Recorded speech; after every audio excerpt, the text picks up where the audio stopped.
The logging industry and sawmills are disappearing in Vermont, and that could be bad news for forests.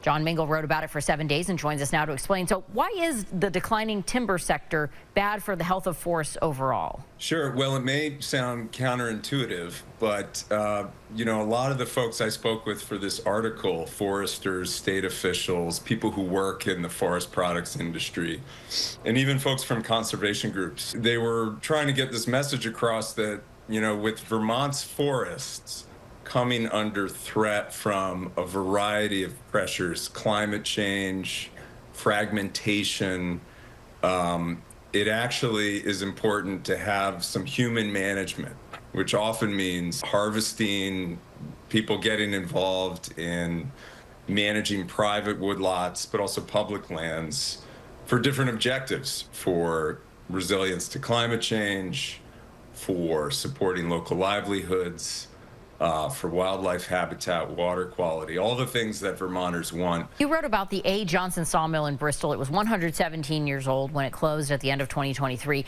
What impact did that closure have on forests? I mean, this is a, fourth generation lumber mill in Bristol, big part of the local economy, and one of Vermont's bigger mills. And when it closed, for the day-to-day reality of loggers who used to send their logs to that mill, their working reality didn't change too much.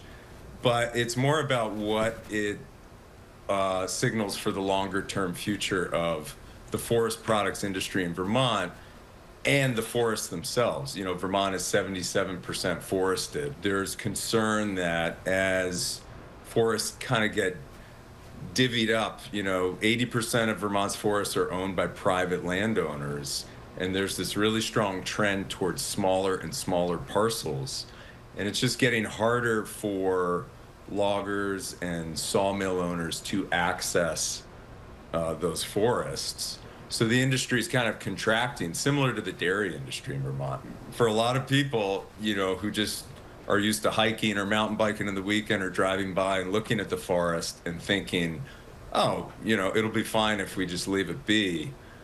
Because Vermont's forests are younger, what experts call teenage forests, they need a little human intervention in some cases to withstand all the changes that are coming for them. Some parenting, if you will, to follow that analogy.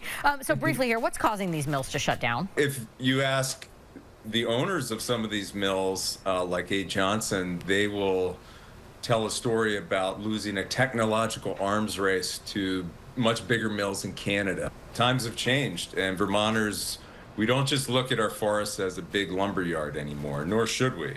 The surprising conclusion of my reporting for this story is that you should be concerned that mills and loggers are kind of slowly vanishing in Vermont because their well-being is inextricably linked to the economic well-being of a lot of towns and communities, but also to the forests themselves.